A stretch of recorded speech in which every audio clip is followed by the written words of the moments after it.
Semua keadaan jiwa kita, hati kita, perasaan-perasaan kita sudah lebih dulu bahkan pernah dirasakan oleh Nabi Muhammad SAW. Kalau Anda pernah gelisah, Nabi dulu pernah gelisah. Kalau Anda bahagia, Nabi juga pernah bahagia. Kalau Anda merasakan kekhawatiran, Nabi dulu pernah khawatir. Dan miniatur kehidupan kita sudah dicontohkan dalam perjalanan kehidupan Nabi Muhammad SAW agar kita bisa belajar mengatasi problematika kehidupan. Allahu Akbar, kalau beliau tidak diutus oleh Allah, kita tidak tahu bagaimana cara menyelesaikan pemetaan kehidupan kita hingga dengan saat ini. Bahkan satu ketika pernah beliau kemudian dalam masa yang telah panjang berdakwah, qadarullah kemudian ada wahyu yang jeda datangnya tidak seperti biasanya. Biasanya datangnya cepat, berganti hari turun wahyu, ganti pekan turun wahyu. Ini beberapa masa wahyu belum turun. Ada hikmah di balik itu. Teman-teman sekalian, tiba-tiba beliau naik ke atas bukit, wahyu belum turun juga. Pulang ke rumah, belum turun juga. Sampai keadaan itu terlihat oleh kalangan kafir Quraisy dan mereka berkata, lihatlah Muhammad sudah gila. Dituduh gila. Jadi kalau Anda cuma dituduh dengan hal-hal yang ringan, dituduh soleh, kan?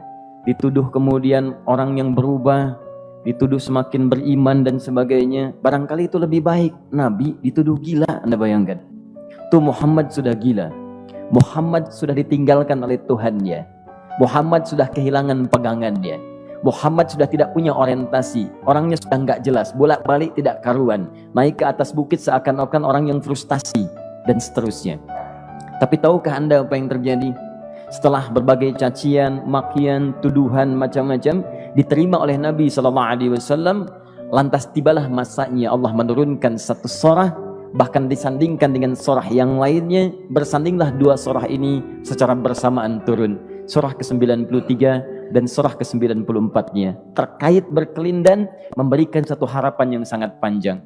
Kata Allah, wadduha wal laili idza saja ma wadda'aka rabbuka wa ma qala walal akhiratu khairul laka minal ula walasawfa yu'tika rabbuka fatarda alam yajidka yatiman fa'awa wa wajadaka dhallan fahada wa wajadaka 'ailan fa'aghna fa ammal yatima fala taqhar wa ammas sa'ila fala tanhar wa amma bi ni'mati rabbika fahaddits.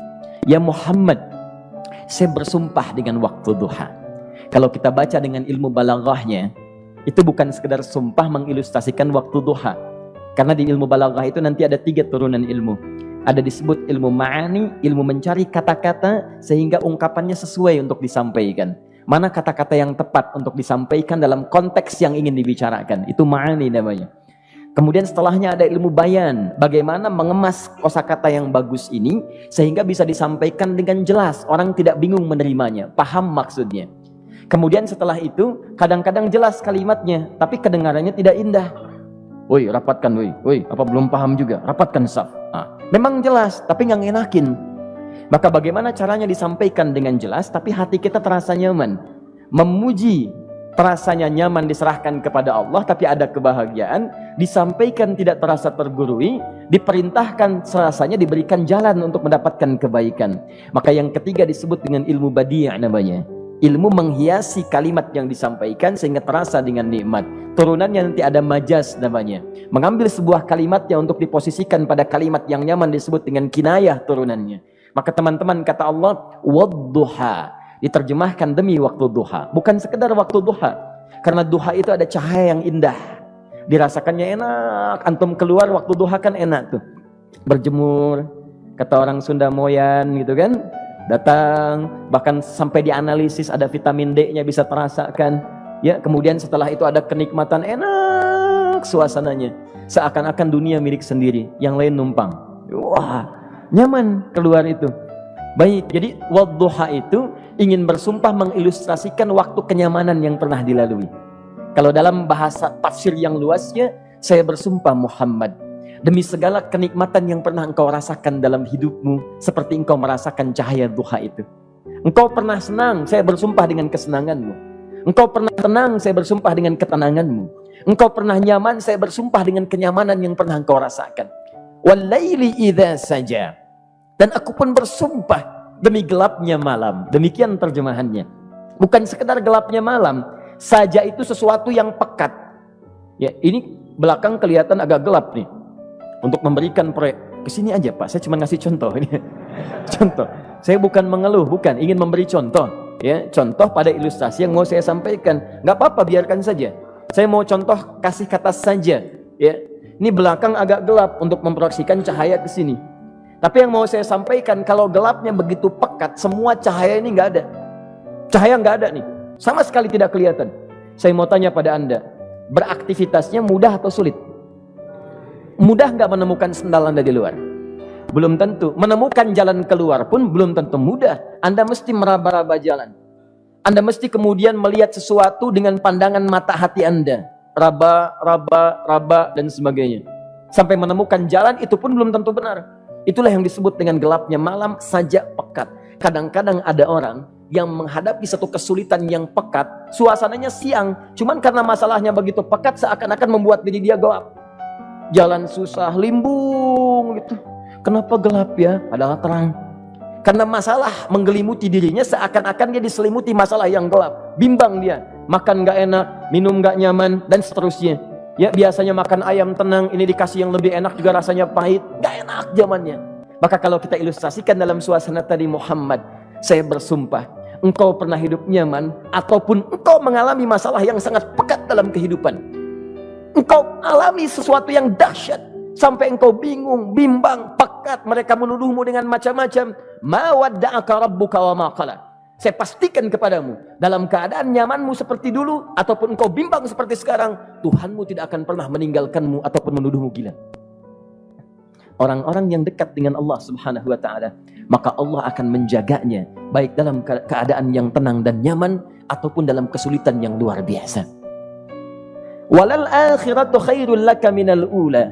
Nanti saya akan tunjukkan kepadamu, jika kamu telah tabah dan sabar menerima cacian mereka, menerima tuduhan mereka, nggak apa-apa, ini kan muqaddimah. Masa kamu masih panjang. Kamu masih panjang dalam berdakwah, kehidupan kamu masih panjang membawa tugas dan misi. Kalau kamu belum bersabar pada yang sekarang, bagaimana dengan yang di masa depan?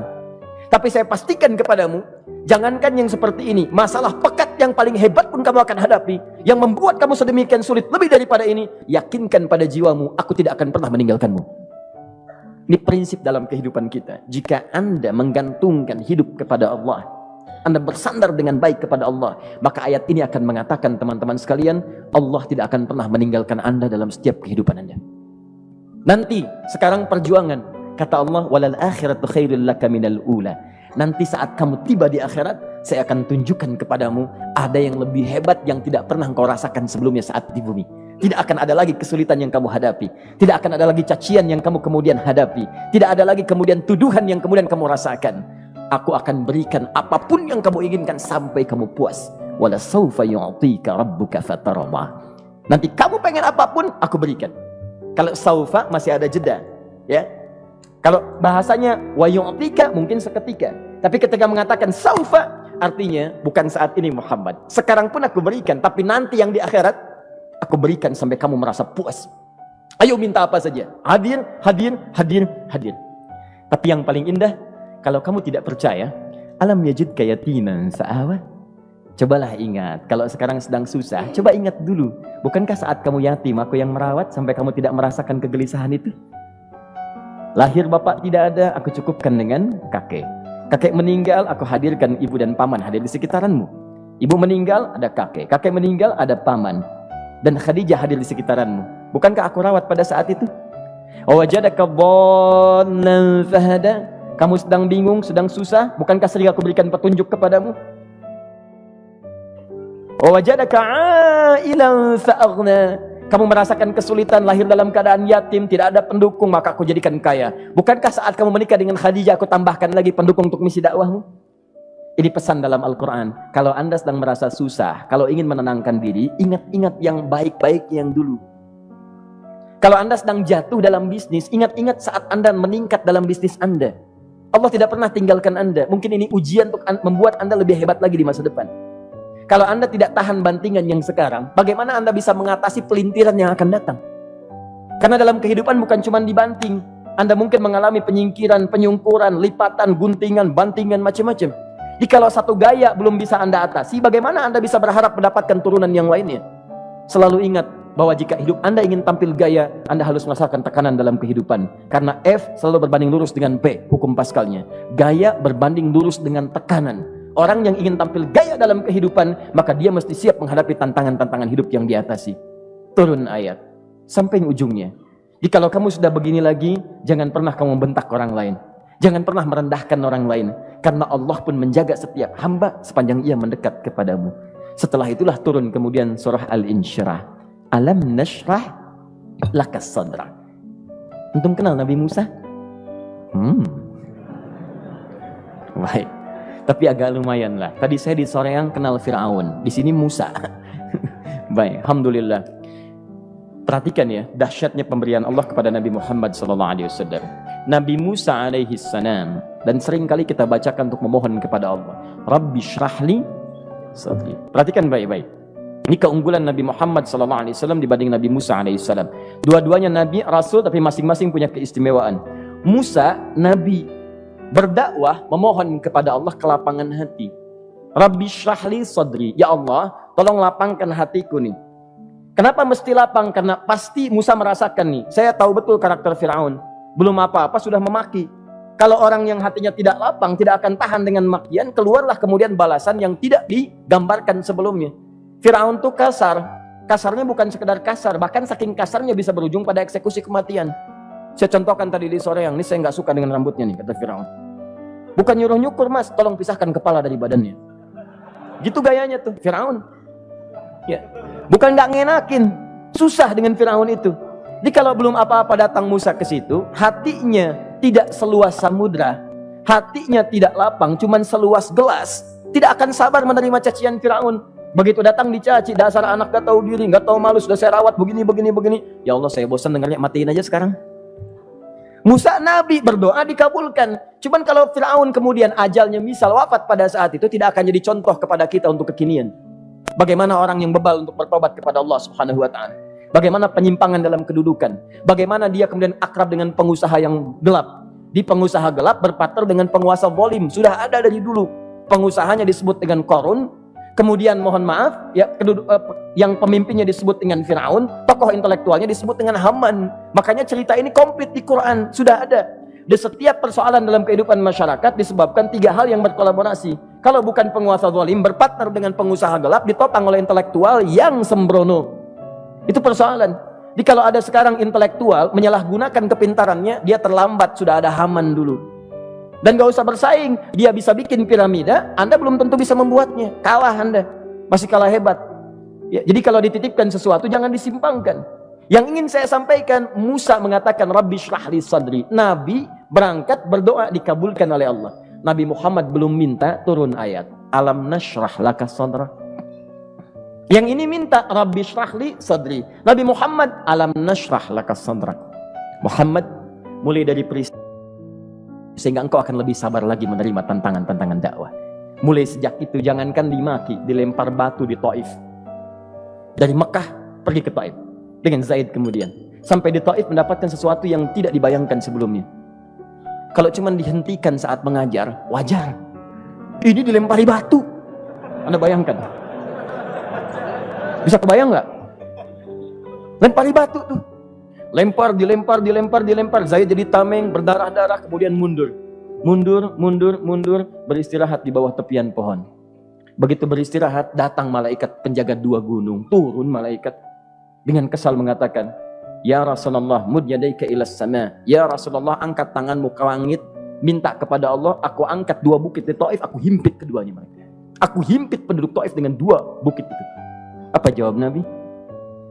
Karena sudah mendapatkan kelapangan, ketenangan, belajar dari peristiwa-peristiwa tadi, indah jawabannya. Lah, katanya, tolong jangan lakukan. Innahum qaumun la ya'lamun. Mereka belum paham saja. Mereka belum mengerti. Tolong jangan lakukan. Aku bermohon kepada Allah. Boleh jadi nanti di masa depan akan ada hamba-hamba terbaik yang lahir dari bumi Taif ini.